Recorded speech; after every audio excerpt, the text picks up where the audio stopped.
sort of program that's a single URA program that's tied specifically to affordable housing. So I'll kind of Sarah, try and, yes. I'm sorry to interrupt you, but I did manage to get this pushed out, so you are live on YouTube now.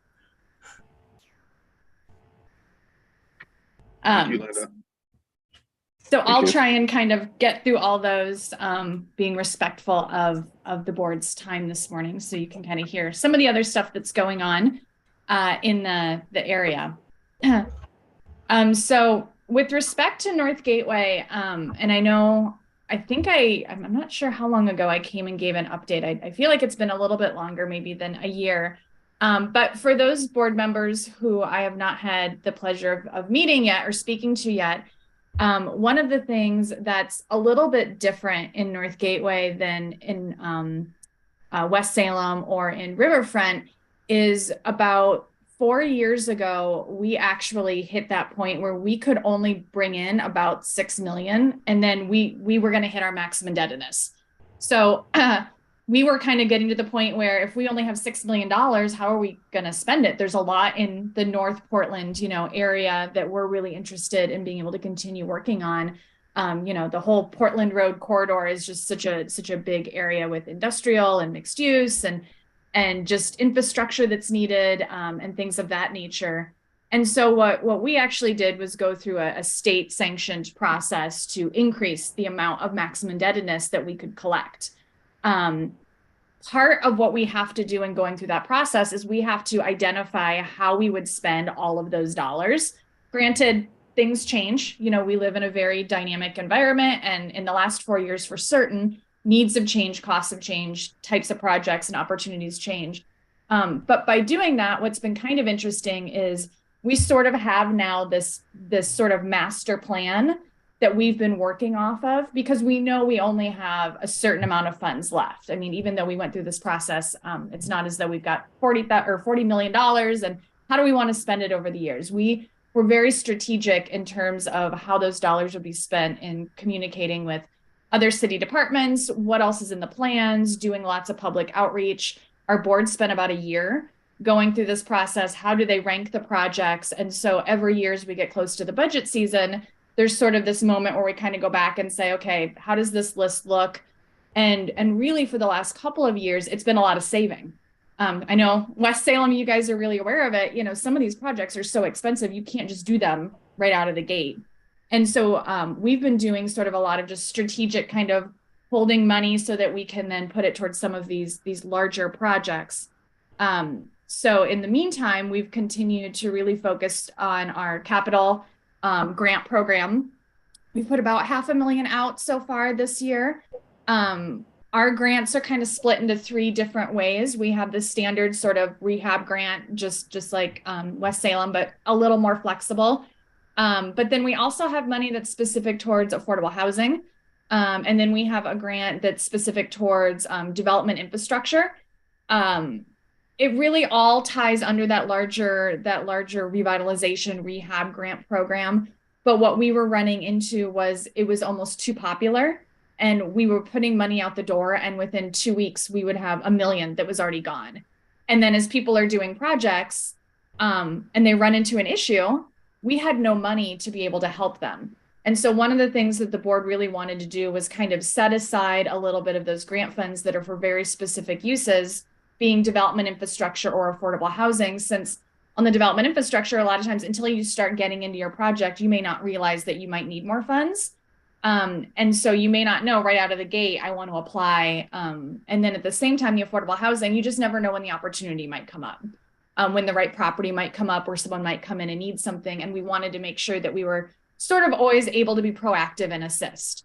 And so that's sort of what we've been maintaining. We've also created a new grant, which I think Shelley will probably talk in more detail about as it started in downtown. We kind of call it a strategic project grant, but ultimately it's a safety and security grant. So it's really to address the people who, have had issues, whether it's they need fencing outside of their property, they need trash enclosures, they need exterior security lighting because of some of the different issues that have been happening in the area over the last couple of years. And so downtown, it actually started the program several years ago. and we piggybacked on it a year ago. And so we've put out a little bit more than 150,000 in a little over a year for that program. And so those are some of the kind of ways we've been trying to keep infusing funds kind of into the community and into the area for projects without doing those large kind of projects that we all love to see and move forward on. With that being said, we are getting ready. We actually are in negotiations with the design team right now to start a larger project, which will be on Silverton and 17th Street. If you've been out in that area, it's kind of adjacent to the fairgrounds. You've got the railroad crossing, you're kind of off of Portland Road, and the traffic gets backed up there. So our board several years ago had wanted to put in a left turn lane to do maybe hopefully be able to do some widening of the road. And so we've been putting some money together for that just to help with access throughout the area. Where we lucked out was a bond project was also identified for that same area to do some repaving, sidewalks, and some water infrastructure work as well. So we're teaming up our funds and we're doing one large project for that one. And so the goal is, like I said, we've got a designer underway. So we'll be getting the design done, and then we'll be bringing in, construction, and hopefully here in the next 18, 24 months, we'll be able to get that one moving. It'll be a little complicated because we are across from the fairgrounds and there could be some right-of-way issues. There's also some historic rail tracks out there. So it'll be a little interesting, but that'll be one of the bigger projects that we have kind of moving forward in that particular area.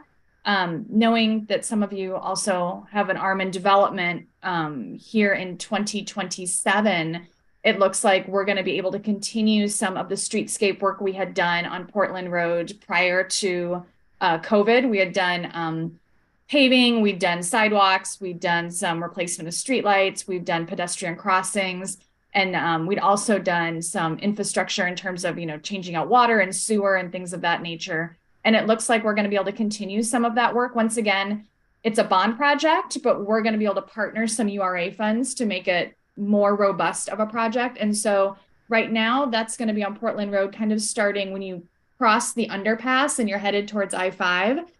Somewhere between that and Atlanta, maybe further, we're still working out what that could look like. But we're looking at being able to do some utility work, sidewalks, paving, to really continue that, because we do see in the future, there's going to continue to be development. There's going to be continued need, infrastructure needs, better transportation, better access. And so we're trying to look ahead at where we have those pockets. So that's happening out there kind of right now. The other thing I'll just mention, because it seems to pop up, we do, as the city, we own a piece of property right off of Portland Road. It used to be known as the Zamora Car Auto site. It's directly across the street from Center 50 Plus. We have been leasing it to Arches over the last 3-4 years for various different types of homeless service needs. So for a while, it was providing housing for those that were homeless. And over the past year, it has started to provide administrative needs for the agency as they're growing and finding different sites to help those in the area. So we still control that particular site. We have not gotten to the point of determining what the future is. We purchased it tied to the potential expansion of Pine Street. If Pine Street were to be extended, that site would have been had to convert because the road would go right through it. So when it became available, typically what happens is the owner comes to the city and says, hey, you've got this plan, you've got a road going through my site, what would you like to do? And so the decision was to go ahead and purchase it. Initially, when we purchased the site, I think, there was a lot of conversations of, do we need some type of a food market? Do we need some type of a collective working space? Do we need, small business space? And I think obviously things have changed so much. Now it's serving a lot of different homeless services. And so hopefully here in the next year, we'll be able to kind of take a step back and figure out what the future and what makes sense for that property. Does it kind of how does it convert? What does it stay? What are we looking at there? But we do still control it. We just do still own it, and it's still providing value to the community while we kind of figure out what makes sense. As we all know, the best laid plans have been very much altered in the last few years. So that's some of the big stuff that's happening in North Gateway. Does anyone have any questions or any interest in certain things or any things you've seen out there that you're curious about before I jump into McGillcrest here quickly? Sam? Hi, more of a comment rather than a question, but I know exactly, I just drove by that area. And it's just that the city owns, and it's such an eyesore, it really is. And it would be amazing if the city would go in, just for the folks that live out there in that area, those chain link fences that you can put slats in to cover up what's going on inside of it. Has that been brought to anyone's attention?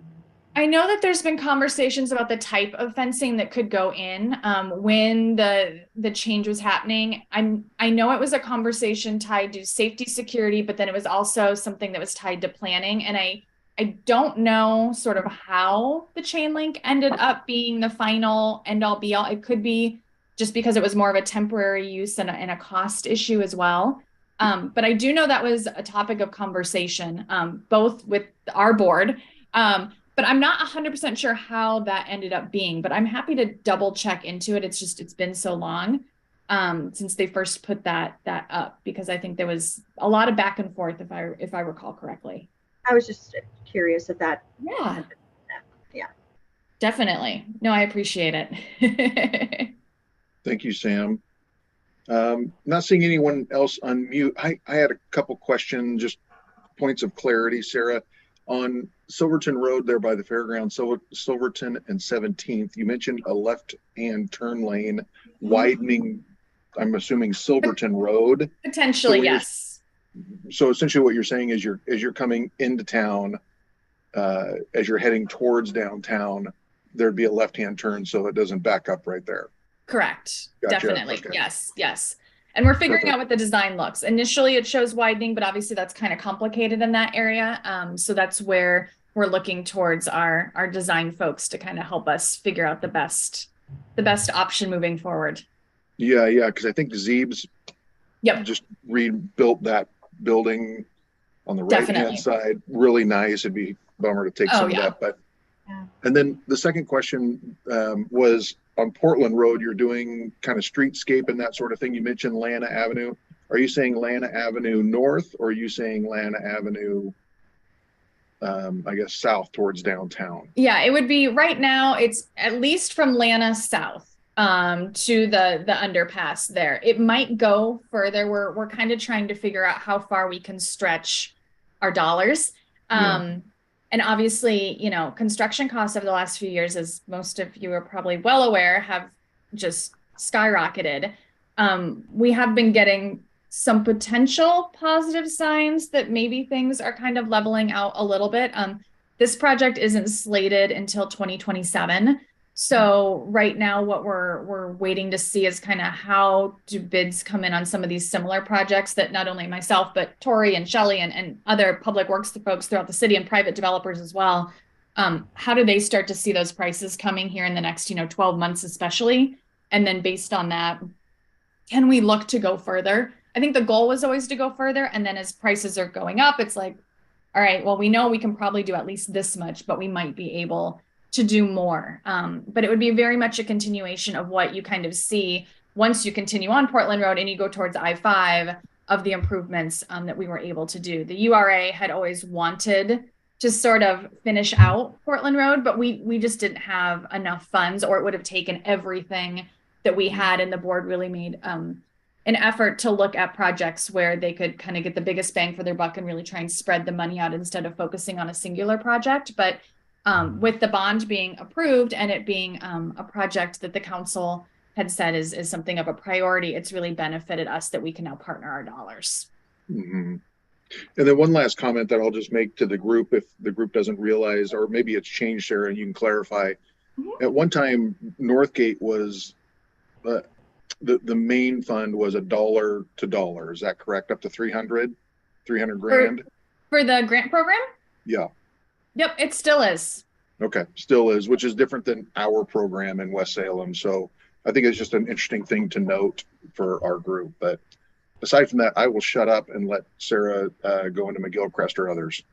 Well, and I'll also say, Jeff, I think, and I was not part of the staff on North Gateway's board at the point in time that I think the grant program was tweaked many years back. But my understanding, is just as certain areas, and I think we've seen this, especially like with Riverfront URA, it started out, the grant program started out really broad, and you could get money for a lot of different things. And then sort of as the development was happening and the needs were changing and whatnot, it started to get a little bit more specific. And I think in each of our URAs, there's sort of these different needs. And I think West Salem is a great example. There's very specific things you want to be able to spend your money on. And I think with North Gateway, one, it's the largest URA that we have. And there's still so many different ways that we could really use the money that we've really just kept it really broad. But I think if we ever got to the point where it's like, listen, there's really only these things that make sense, we would look to scale it down. But ultimately, I would be surprised if that happened. But that's a big reason for it, is just sort of, one, how geographically large it is. And then two, where there's still just those diverse needs moving forward.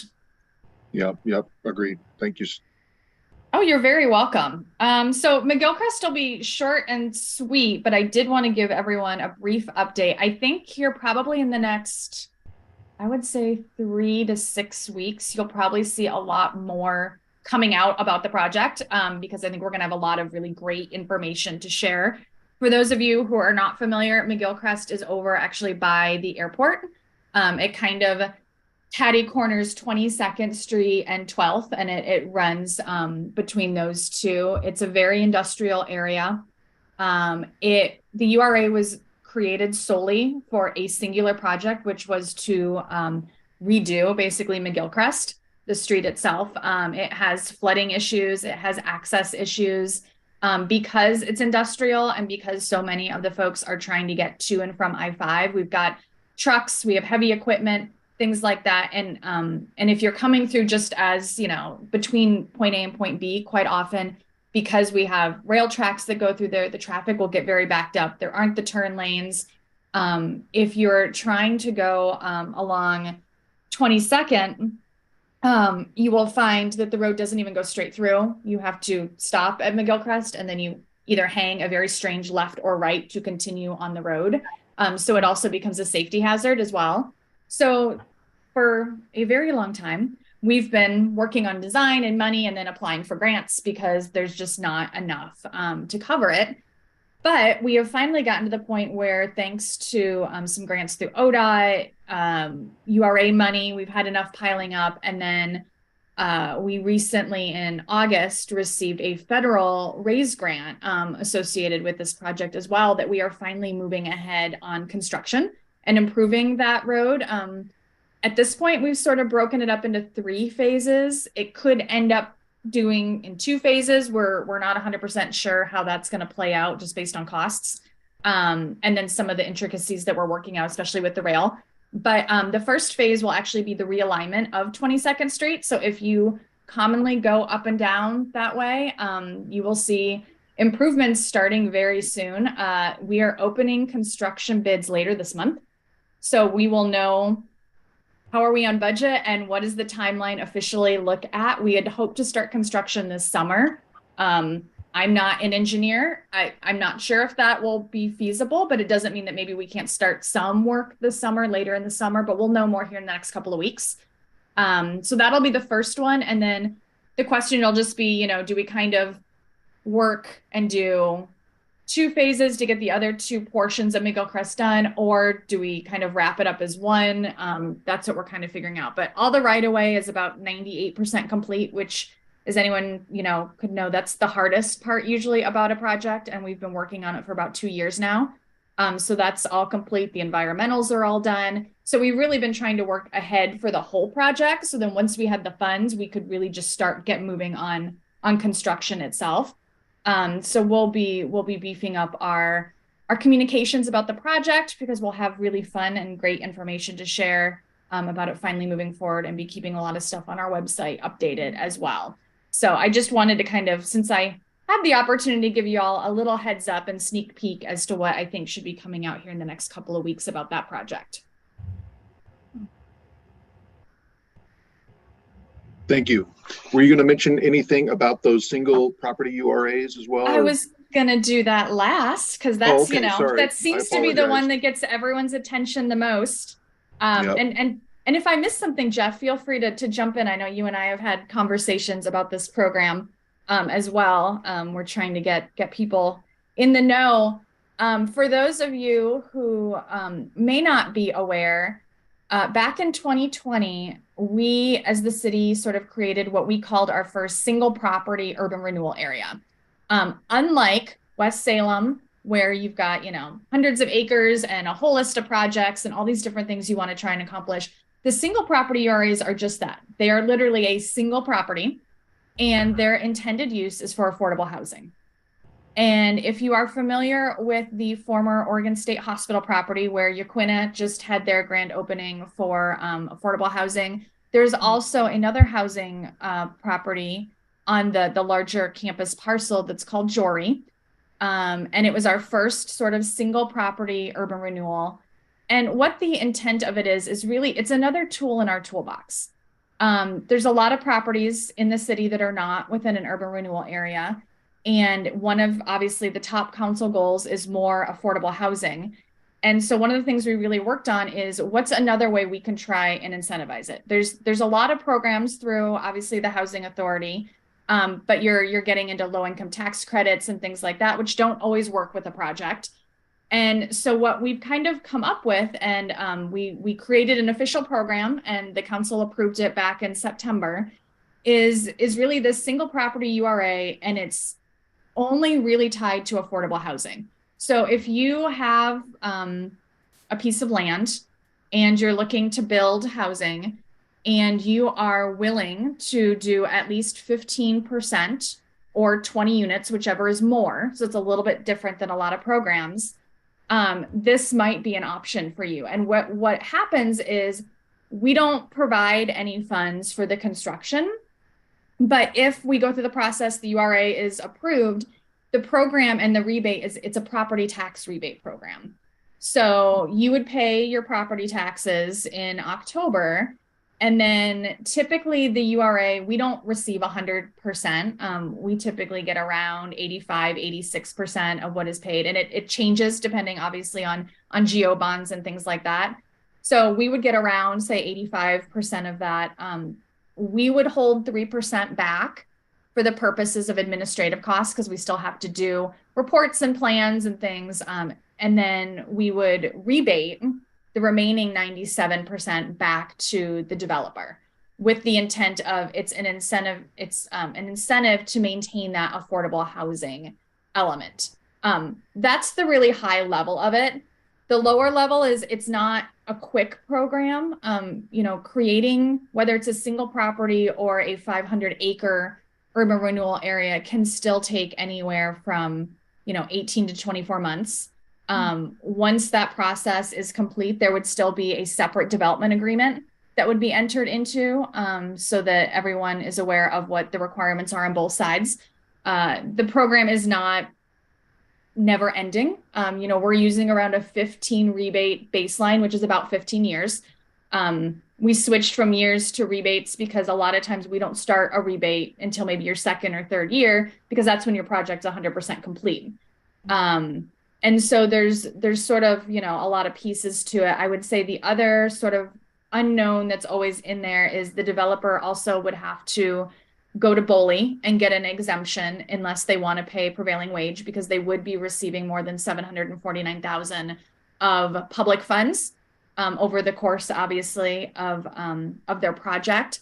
The one that's gone through it, because it was for affordable housing, they didn't have any issues, but there's always some of those unknowns. But at the end of the day, what it really is, it's just another tool in the toolbox. We're trying to layer as much as we can. So you'd have, this could be an option. Maybe going through SHA and some of their programs could be an option. And then, through Public Works, we have the SDC waivers that are tied to affordable housing. And so it's just trying to figure out where those gaps and holes are that maybe, we can try and help with. So that's the high level of it. If folks are interested, we have a website that's actually dedicated to this program. It also links you to the SDC waivers, which Tori can share. And I'm always happy to talk offline as well. If someone has a project of interest, I've probably talked to maybe 8 to 10 developers in the past year about potential, whether or not this could work for them. And I'm always happy to sort of just work with anyone if they have someone or they might have someone of interest to see if it's something that could be usable. So that's sort of our newest, latest, greatest kind of tool. But like I said, it's applicable if you're not in a URA. So that's kind of where it works out. In our URAs, we have some programs, we can do different things. And this is intended if you're not in a URA. Yeah, thank you, Sarah. I think that's really an intriguing program. As you pointed out, we've kind of talked about it a couple of times, but I think that's a really intriguing program for people that are interested in that kind of development and that sort of thing. So thank you for the clarity and the high level overview for this group. So thank you. You're welcome. Any questions or comments to Sarah before we move forward with the agenda? Just clarification on a GEO bond. Is that a revenue bond or what is that? So yeah, it is, and it's tied to the county because everyone pays their property taxes to the county. The way that the laws work in terms of what we as an urban renewal or as an agency get in terms of tax increment, we just don't get 100%. So some of that still gets reserved. And in general right now, the analysis that I'm seeing is it's around 14 to 15% is what we don't receive that just stays with the county. But if there's a project, once we have there's kind of some baseline information that we always ask for, then we actually bring on board our tax increment financing specialists. They're a consultant. They do work throughout the state and they're definitely the best of the best. And I have them run all of the numbers to determine what would the rebate look like. Is it something that's feasible? And based upon the numbers at that point in time, or where they see things changing based upon sort of when the URA would be created and when we could freeze that property tax, they'll factor all that in terms of our assumptions. Thank you. Mm-hmm. Thank you, Sam. Any other questions for Sarah before we move forward? Not seeing anyone unmute. Sarah, thank you very much for your time. Thank you so much for having me. And if there's anything I can do for anyone, please don't hesitate to reach out. Perfect. Thank you, Sarah. Thank you. So Shelley, it is a pleasure to meet you over Zoom. I've never met you before and I've been down that office 100 times probably. So welcome. Thank you for being here. Well, thank you. And I can tell you, they don't keep me in the corner. I kind of keep myself busy, but I have been with the city for 7 years. And here in urban development, I've been working on the federal program side for the last 5, 6, 7 years, 6 years, and requested to move over because all the exciting things happening downtown to work with Cherie and the URA. And so I came over to Cherie's team in October, and I am so pleased to be here today. Thank you again, Tori, for inviting me. I think there's so much synergy in between what's happening here in downtown and our urban renewal area and what's happening in West Salem.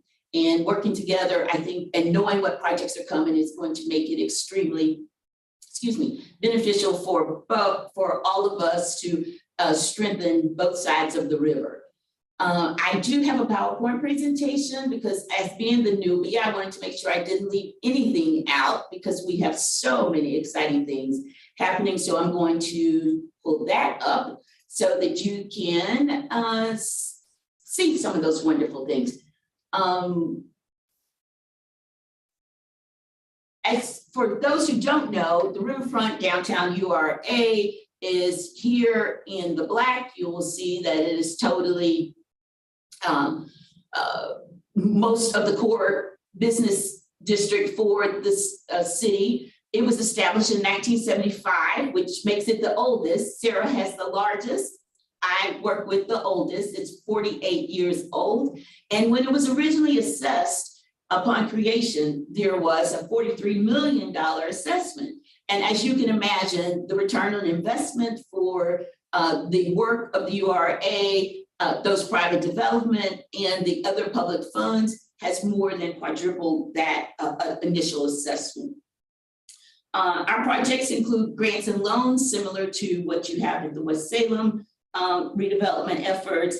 Our projects are to, of course, look at what the community has said they want to see Salem to look like and how we can use these resources to meet that vision, increase the attractiveness of downtown Salem as a wonderful place to not only live, but also work and play. Downtown streetscape for the last few years, it's been the primary focus, high priority for the Downtown Advisory Board, or DAB. Phase 1 and 2 have both been completed. Very pleased to say that much of this work began during COVID because people were not downtown. We were still working as a governmental body.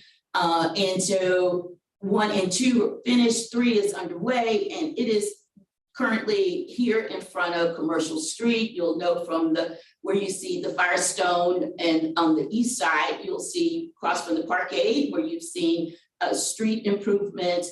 Many of the things are underground, which include electrical, water, putting in new pedestrian lights, banner poles, so that we can enhance the visibility of downtown, but also so that we can put the infrastructure in for those twinkle lights, Jeff, that I think when Cherie made the presentation a year ago, you said that you loved.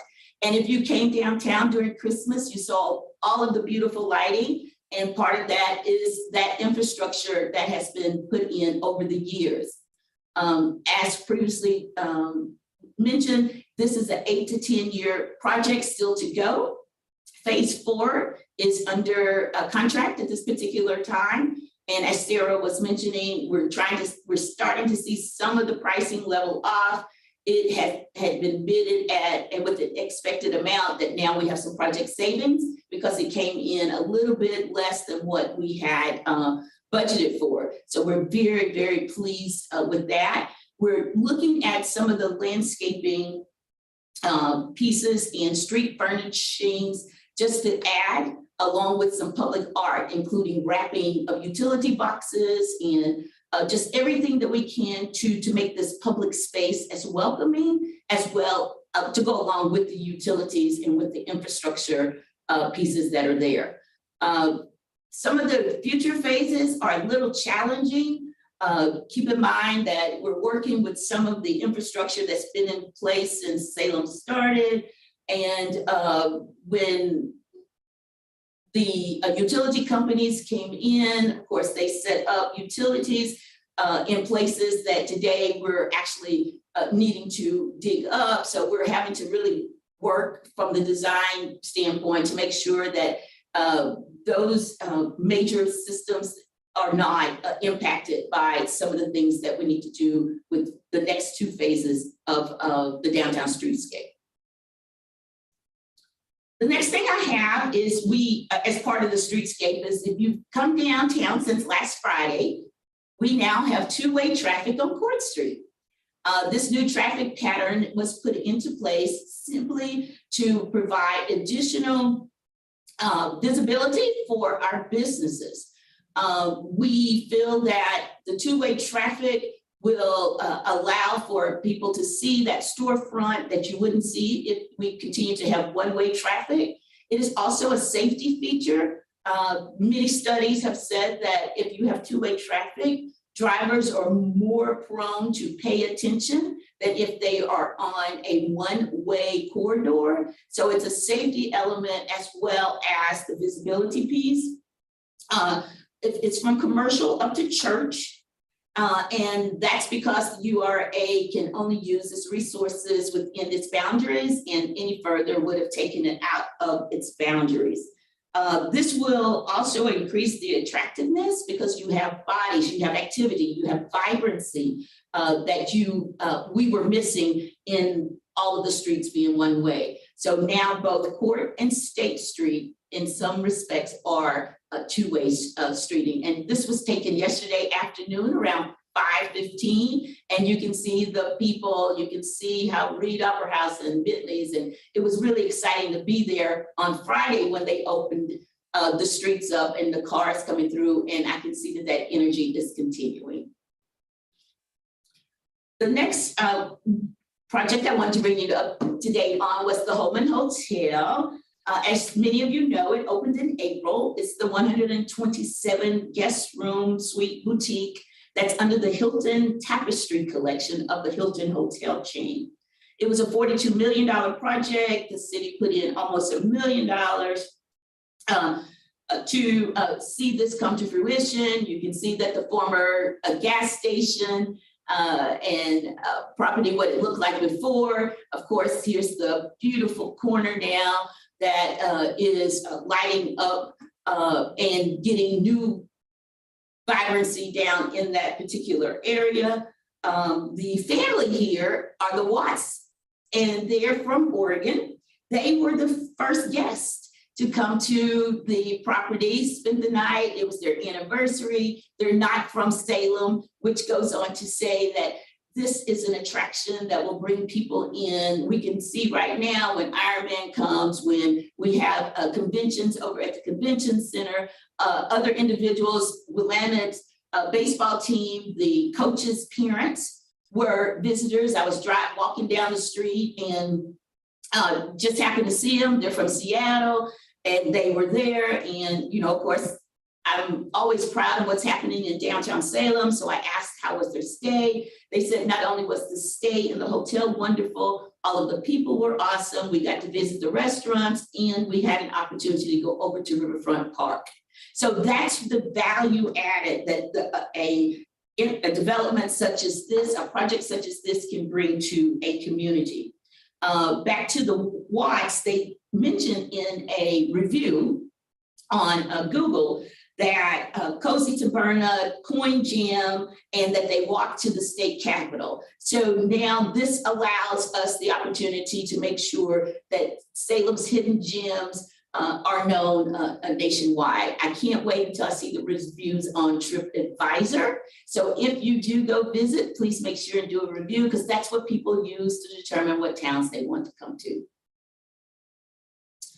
Next, I wanted to talk about the former Nordstrom department store. As I'm sure you've come across the bridge and you have noticed that the development is in full swing. The 162 apartments that will be replacing what was the former Nordstrom store is scheduled to open in 2024. We know that in addition to the residential units, there will be some ground floor retail, as well as some limited on-site parking. The developer is excited about what's happening here. Again, there's a small strip shopping mall right across the street where you'll find some things such as the Fresh Elements restaurant and computer place and the mobile, T-Mobile place. And you will know that we recently had someone to come in who wants to open another place there because they're anticipating the 162 residents needing places to eat, needing places to have activities. So this will be a wonderful addition along with the Co's apartments that are on the other end of the city, downtown. So we're seeing housing, we're going to have a critical mass, and we're excited about having the new individuals in the community. Next, I wanted to talk real quickly about the Union Street bike lane. It is something that the URA is very much investing in. We think that this connection between West Salem and Salem for families, bike friendly, that we will, the design and construction is completed. I think they're going out to bid sometime this spring, if not early summer. In addition to the bike lanes, there will also be the buffer lanes. There will also be traffic signals put in and a bulb out at the corners to improve safety for both bicyclists and the pedestrians. So we're excited about that. There are several things that are just in different phases. I wanted to kind of bring you up to date about the former UGM Saffron / ABC Music building. As you know, coming across the bridge, the demolition is complete. They did that in December, it started in December. They were through within 90 days. Our staff is in the process of drafting an outreach letter. It's not going to be your traditional RFP, RFQ, but it still will be a public process to invite development teams to come into with us to say, hey, this is what we'd like to have on this property. The city would then enter into a development agreement with the potential developer and then work in partnership with them as we do with others. The opportunity will also be noticed on the city's website. We want there to be as much interest as possible. We think that it could be a catalyst for helping to revitalize this north end of Commercial Street. And Cherie Wardren is the contact person for this particular property. And I believe, Tori, you'll be working on the project as project manager. Somewhat. I'll be helping Cherie through it as we hopefully we'll talk about 2nd Street, but we'll see more redevelopment in West Salem. And most of my projects have been smaller and more tied to infrastructure. So getting some exposure to, some redevelopment, like infill type project. So yes, I'll help at some level. I'm excited for the city as well as for Tori in this particular project. You'll notice that there's fencing around the former TJ Maxx building. It is under lease. We anticipate that, and rehabilitation is underway. One of our grants is helping to do the rehabilitation. It will be retail space. It's not a Dollar General, but it's a Dollar General-like retail. More will be coming out about it soon. We also anticipate that at some time the developer will have a grand opening, and of course we would invite everyone to come over to that particular grand opening. JCPenney building, unfortunately, it has not been totally leased, but as you know, the interior has been partially demolished, and we are working with the owner, letting him know about all of our grant and loan programs and encouraging him to get something that we can look at, especially with the new housing coming right across the street. It will be a prime opportunity. At one time, he was looking at like a restaurant going in, but I think that particular deal may have not come to fruition. Liberty Plaza, when Cherie spoke with you last year, she talked about it going under new management. I know that their leasing strategy is very aggressive. I know they're trying to get some potential parts of the property leased up. Tipton is still in there. Tipton Cards is still in the building. We again see people going in all the time to use their services, but we'd like to get that started so that some more synergy would be on that corner along with the JCPenney property. As far as Whitlock's vacuum cleaner store, that has been leased. It's in the process of being rehabbed. Charles Withers, who did Fork 40, is also doing this particular project.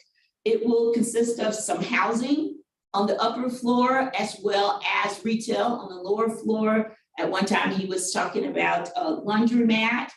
being there along with perhaps a restaurant or something. But Whitlock's he's already under construction. So if you go down Court Street, you'll see big signs up saying coming soon. Green Thumb Floors building left about a month and a half ago. That property has now also been purchased, and there are some potential plans for it, which will include retail and residential units. On the lower part, a development team is working to put together the final plans for it. As you know, Cook Stationery closed on 28th of April. They are internally deciding what to do with the building. They didn't want to talk about it until such time as the actual store closed. But we hope that there'll be something vibrant there as well. For those who don't know, Kitchen on Court closed and the building was sold. And Palomino's, which is a restaurant, brewery that was open in Silverton, will be opening this spring. They already have their Facebook page and some other advertisements that are going on to kind of get their customers that were regulars in Silverton to come on down to downtown Salem, as well as to revive some presence here in Salem itself. So we have a lot of comings and goings, and this is what's really so exciting about downtown right now, is that buildings are not sitting as long, which is a wonderful thing. I do want to mention one more thing about the UGM site. The Downtown Advisory Board has discussed some overarching thoughts in regards to it. We know we want it to be mixed use with some housing, both market rate and affordable. Looking at green build or some portions of green build, and we want to create jobs from this site. So those are some of the parameters that the DAB has discussed as it relates to that property. Very recent acquisition is the former Marquis site. You will note on here its proximity to the Gary Frank Amphitheater. Pringle Creek is here. This is 1.14 acres located both in the riverfront downtown urban renewal area and the South Waterfront urban renewal area. And so both URAs will be partnering with whomever gets this particular property. It is the final developable parcel that was going to house post-acute rehab. Unfortunately, it was unfeasible for the owner of the property to make the numbers work, and therefore it was listed for sale, and the URA considered it an opportunity and had the funds in the budget for opportunities such as this, and so it was acquired with the agency board's approval. With that, I want to just tell you about a couple of other things that are going on in regards to downtown. We've had lots of new businesses to open.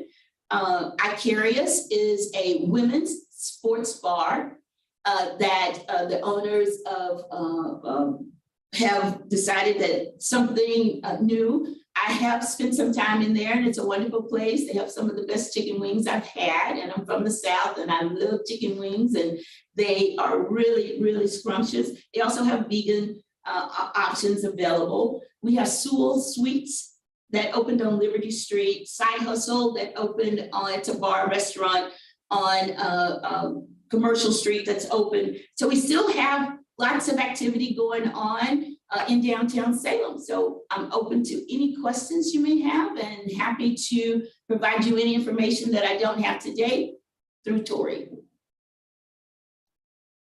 Thank you, Shelley. Looking to see if anyone is unmuting for a question. Not seeing anyone. I'll just jump in real quick and ask there's a site on the riverfront south of the Truett property south of the creek. It was 901 Front Street. At one time, they were talking about developing senior housing there. Do you know anything about that at this point? We have been in communication with the owner of the property.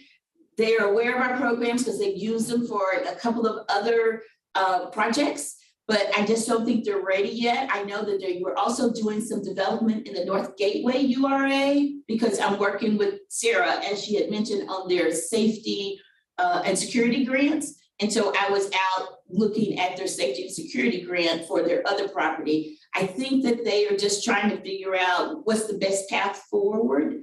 I will say that some of the smaller developers have run into a couple of challenges as it relates to finding contractors at this time, because everybody's working on housing, everybody's doing rehabilitation of projects and readaptive use of buildings that were office space that now they're looking for other uses for them, as well as the interest rates. Interest rates are impacting some in regards to loan amounts, how much they can carry, whether or not their projects are going to be able to be financially feasible. And so they had quite a few projects going at the same time. So it's just my thought that they're being a little bit more diligent in regards to not not increasing their debt too much. Perfect. Well, Sam, you should reach out to that ownership and see if the bank can do anything with them to get that thing rolling. John, please, you had a question? Just more of a comment. Just going to say, Shelly, I love your energy, first off, just going through all the projects and how you walk through them. I thought that was really cool. It kind of gets me excited, and I'm kind of like, what the heck are we doing? So like, it kind of makes me excited to think about how are we going to tackle some things in our urban renewal area too. So I'm really glad you shared all that. Thank you. Well, thank you. Shelly, last question for me. The acquisition of 295 commercial, is there any additional or initial thoughts on what the city wants to do there? Or is it going to be similar to the UGM property where it's going to go out for an RFP and that kind of deal?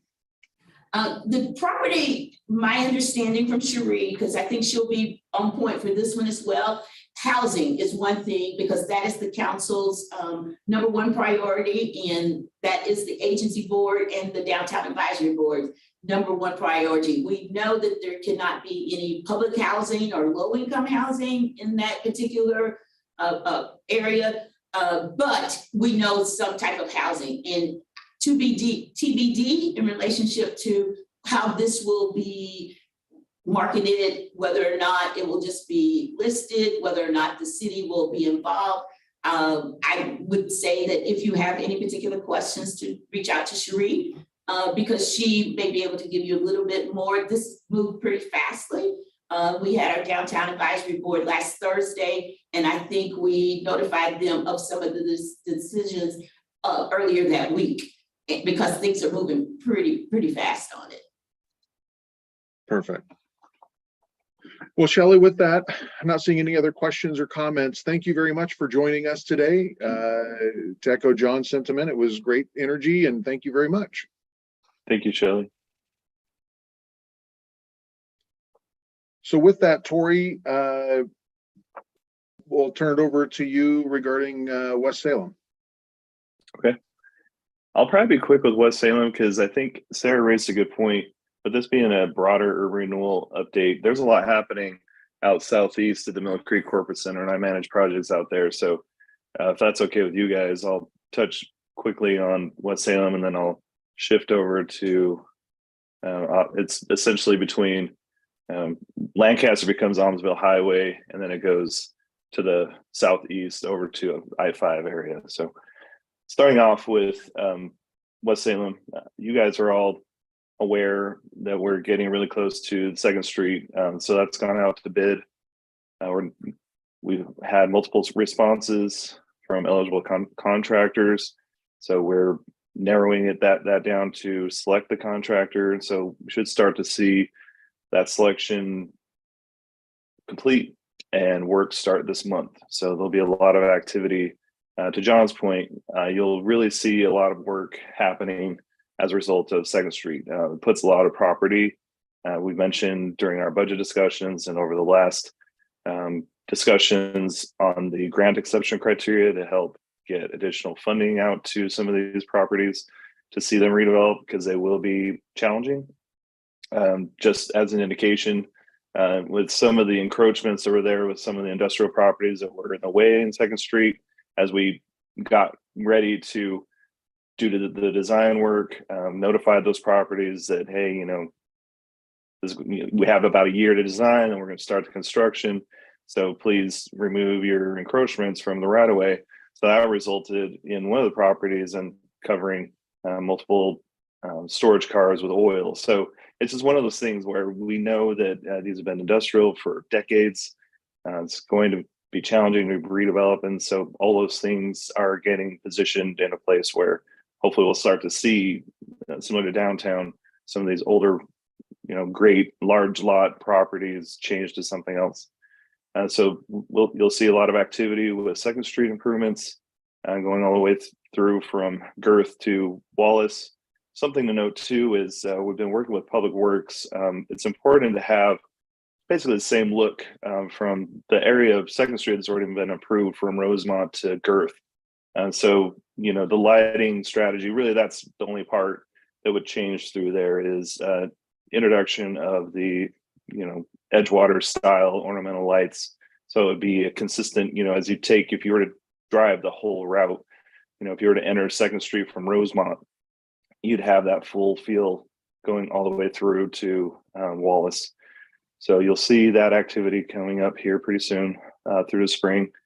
As far as the grants, we're wrapping up a couple of grants and we have applications coming in now. So I'll update you on those when they come in. And the exception criteria that this group helped frame will go to the Urban Renewal Agency for consideration, I think May 8th.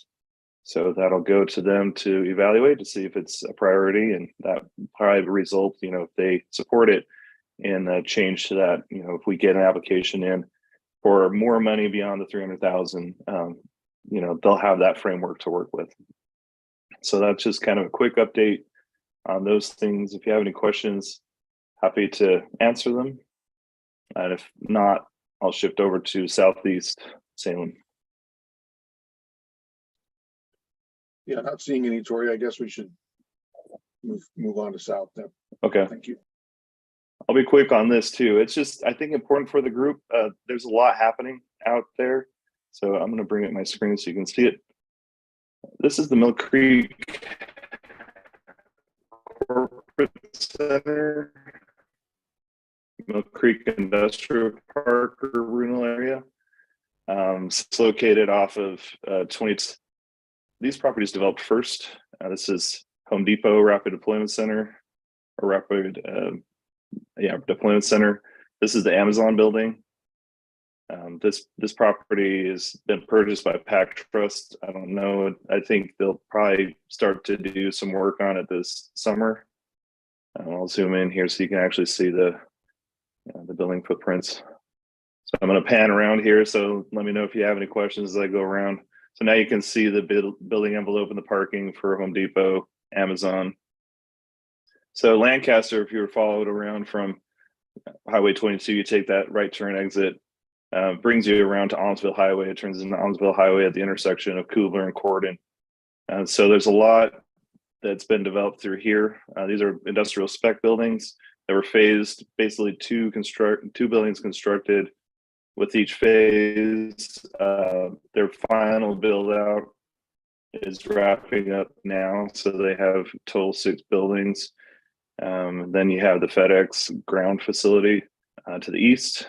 And then you have 3 new buildings that are under construction now. So really quickly in just this area. So the Urban Renewal Project helped fund the improvements to Almsville. They funded Depot Court to get these buildings and all the utilities to these buildings. And what's happening this summer is there's a right turn lane. There's so much truck traffic right here. And instead of constantly going out to repair the curb and deal with the congestion there, this summer there'll be a new right turn lane constructed to allow more mobility at that intersection as far as truck traffic being able to, as they exit those facilities. They're trying to get to I-5, so they'll have a dedicated right off Depot Court to Almsville, and then they can go to the signalized intersection of Almsville and Kubler and go out to I-5. So that'll be a project this summer. These buildings are under construction now. Truax Drive was just constructed, so that was a new project that was just built out.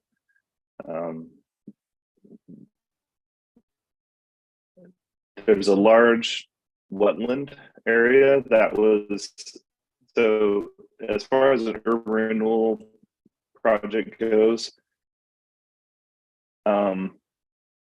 all these different properties had pockets of wetlands. So with various state agencies went through, if anyone's involved with development, you have to do environmental, archaeological, or the environmental process was a wetland delineation, and all these properties had wetlands. So we had to work through the state to mitigate those wetlands. And so we came up with an overall strategy of a central, basically 100 acres worth of mitigated wetlands where all these properties, so they could have the fill, those properties could develop, but then we'd concentrate the wetlands in the central area. So that's what, if you were to visit any of these properties, to the north here, north of Mill Creek Drive, there's this roughly 70-acre mitigated wetland central area.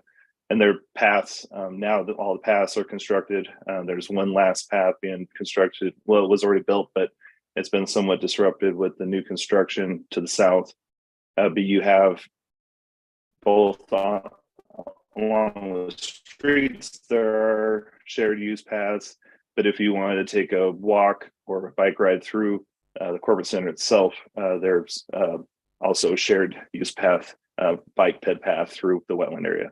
So there's the north 70 acres, and to the south, there's roughly 25 to 30 acres. So almost around 100 acres total of wetlands. Again, serving the same purpose. This whole park really was set up to develop north to south, and that's what we've seen happen with the north filling in. This is Lineage, used to be called Henningsen. So with that development, there was construction of Henningsen Court.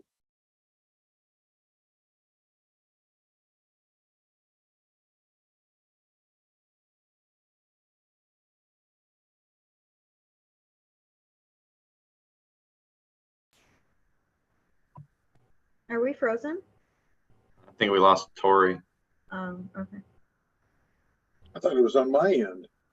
No, I think it's him sharing his screen and talking. I think is too much for the system. Got it. Well, we lost him completely now. Awesome. But we're still live on YouTube. So that must be, we are still live. Yes, just to confirm. Hopefully he'll be back shortly. Yep, no problem. I'm going to shoot him a quick text and see if he realizes he's gone. He's probably just still talking away. Sharing his screen. He's giving some really great updates right now that we're not receiving. So sometimes technology can get the best of us.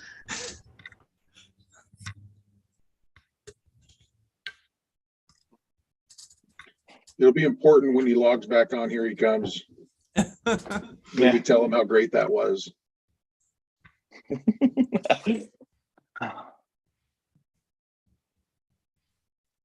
Tori, are you back with us? Oh man, I don't know what happened there. How much did I share?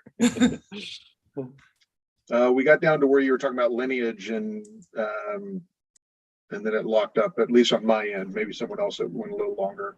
Yeah, I don't know what happened there. Sorry. I'll spare you the visual. Anyway, if you drive out there, there's a lot of construction underway. If you have questions, I'm, as far as urban renewal projects go, I've been managing projects out there, so I can answer questions.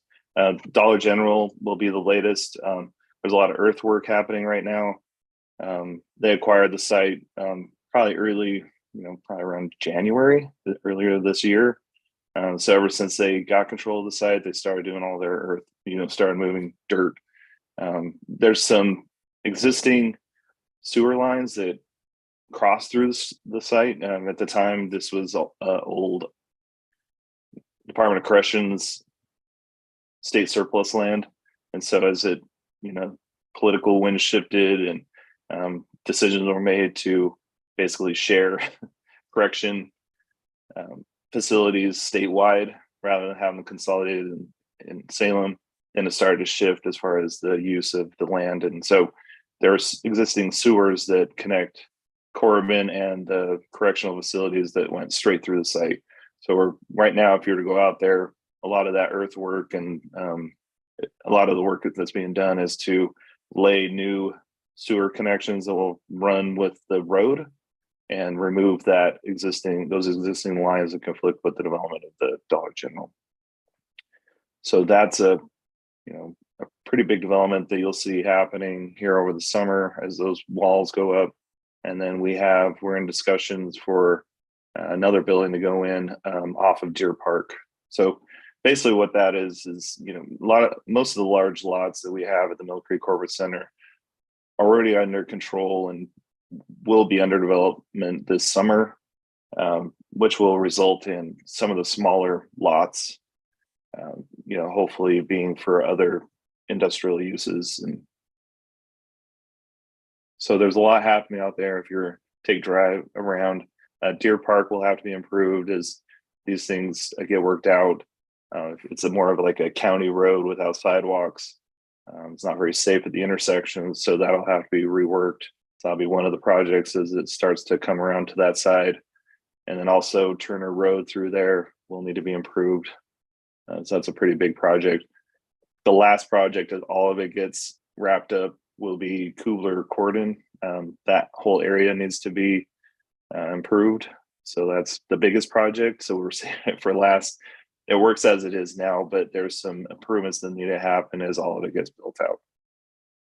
So a lot happening right now. If you were to visit, if you're in the Southeast, take a walk through the wetlands is pretty neat to have that much, 100 acres worth of like natural open space basically through there with nice trail system through it. So take a walk out that way and see all the things going up. But anyway, if you happen to be out there, at least this will hopefully answer some of those questions, like what's going on in Southeast Salem. So I figured Sarah had a good point, and I'll have to reflect that at the agenda going forward, that, it's not just what's happening with these other advisory boards, what's happening broader in all of the rental areas in the city. So sorry about the technical difficulties. Not sure what what happened there. But happy to answer your questions. Troy, how big is that Dollar General distribution? And I don't remember how many square feet that building is, but I want to say it's giant. So it's less than the Amazon's 1 million. I want to say it's around 700,000, but it's not. I think they have so they have one big building and they'll have two smaller buildings. So it's not, it might be around 650,000 square feet with the big building, and then some of this, it gets up to 700,000 with the other two smaller buildings on the site. Yeah, those are big buildings. Yeah. Any additional questions regarding what's happening out south for Tori? No, doesn't look like it. Well, perfect. Tori, is there anything else that you wanted to add before we kind of start wrapping this guy up, or?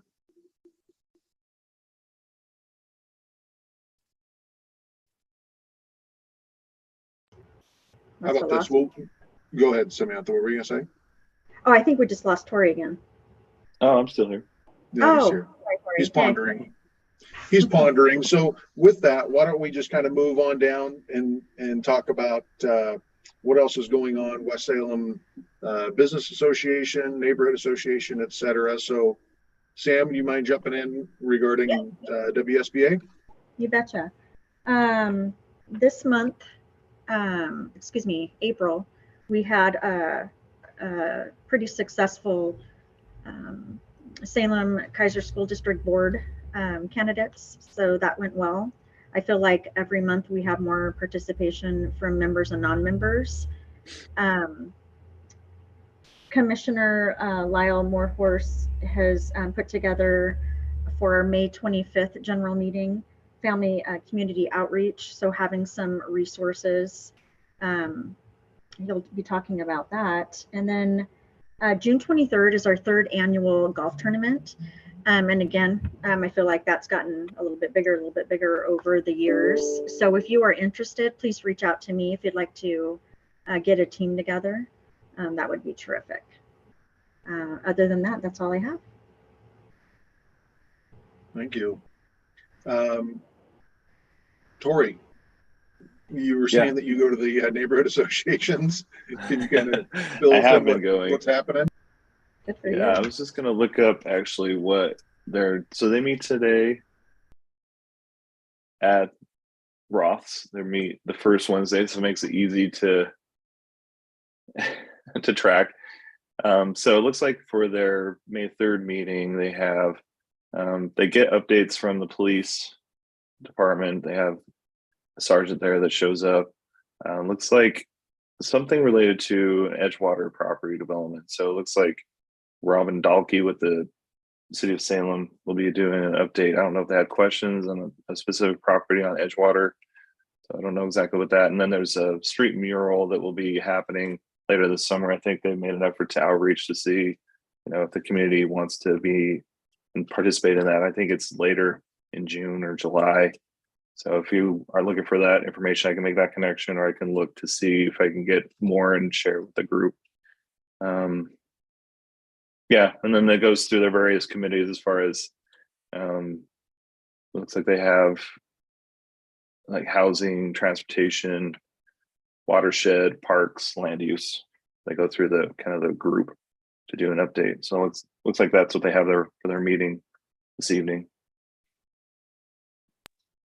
Gotcha. Okay. And that's at 6 o'clock. Is that correct? It's at 6 o'clock. Yep, at Roth's upstairs. I think there's also a budget meeting, a city budget meeting tonight down at the library or something along those lines. Not specific to our URA, but something that is of interest. Tomorrow at 7 a.m. at the chamber offices, we're hosting the city of Salem. Mayor Hoyle will be there, I believe. Councilor Stapleton will be there. Councilor Nordyke and a couple staff members talking about the revenue task force, the gap between income versus budget for the city. Something pretty intriguing, and I would suggest everyone should be kind of paying attention to it. They're really looking at 2 different ways of raising revenue to meet that shortfall in the budget, and one of those is raising your rates on your utility bill through your water and sewer, and then the second is an employee paid payroll tax is what they're looking to do citywide. And I think those are pretty intriguing conversations, especially the employee paid payroll tax. And so, John, Mark, that people you employ would be potentially affected by how that's implemented. So good to be paying attention to one way or the other. So that's the only thing that I would add to what's kind of going on. Again, not specific to our URA, but the greater city as a whole. So anything else that anyone wants to add for the URA or anything as a city as a whole? Just a side note for you, Jeff. I was going to mention, I have talked to the owner. I talked to him a few different times last fall for the Front Street properties. And okay. I was under the impression he had said they were going to start construction in the spring of this year. So yeah, something that's starting soon. I don't know, or maybe it is getting delayed, but. Well, I certainly hope so. I've met him multiple times, and I think he's a good guy, and I think he's got a good plan over there. It's just taken a lot longer than I anticipated because he bought that property at least 5-6 years ago, and I expected that he was going to move quick. So I hope that he does. It'll be a good. I know there was a lot of issues in the fall that we were dealing with, and then I think he had some tenants in there that a tenant or something for a little while, and there was issues with that. So I actually ended up talking with him a lot when he kept calling in, and then the crew finally disconnected it. So I know that there was some stuff going on, but he was seems like he was trying to move forward. Yeah. Yeah. Well, that's good. I'll have to check in with him and just see what's up, see what's going on. So thank you. Anything else for URA or city as a whole? Just looking at our agenda next month, I had it down, and Tori or Mark can correct me. I thought I had it down as an ODOT topic. Let me look here just to confirm what I thought. ODOT information on area projects, Wallace Road, Northwest feasibility study. It's kind of what we had on that long-term projected calendar. Yep. Obviously could change between now and then, Tori, but yeah, I've been reaching out to Anna, who's joined last year, to give an update on ODOT. So we anticipate her coming. It won't go as long as this. We don't have the Wallace Road project, but it's just a good connection to maintain. So you have a face, someone to connect with ODOT. I'm not sure. We'll hear from her to see, what projects will be coming over the summer that could affect West Salem and broader Salem. So, yeah. So I think, we anticipate having her speak, but those topics you mentioned, Jeff, aren't particularly relevant. So it'll be just a broader update, I think, from her. And again, just maintaining connection with them. Perfect. As usual, if anyone has any ideas or thoughts of what they'd like to hear or get working on, please let Tori know, myself, Mark, and we can adjust some of those schedules and put some other topics on there. But with that, unless there's anything for the good of the order, we're 1 minute ahead.